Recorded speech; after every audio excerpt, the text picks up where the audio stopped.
ಆಗೋದಿಲ್ಲ. ನೇಗಿಲು ಉಳೋದ್ನ ನೋವು ಅಂತ ತಿಳ್ಕೊಂಡ್ರೆ ಯಾವ ಭೂಮಿನೂ ಫಲ ಕೊಡೋದಿಲ್ಲ.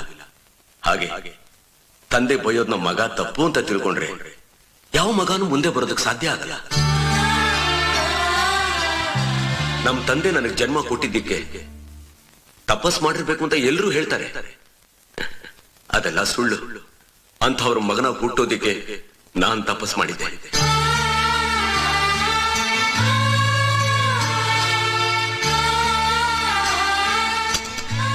ಎಲ್ರಿಗೂ ಅಂತ ತಂದೆ ಸಿಗೋದಿಲ್ಲ.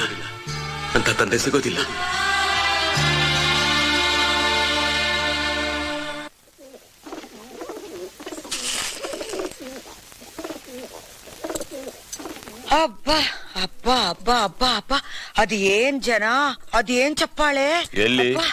ಅದೇ ರೀ, ನಿಮ್ ಮಗ ನಿಮ್ ಹೆಸರಿನಲ್ಲಿ ಒಂದು ಧರ್ಮಾಸ್ಪತ್ರೆ ತೆರೆದವನಂತಲ್ಲ, ಅಲ್ಲಿ ರೀ.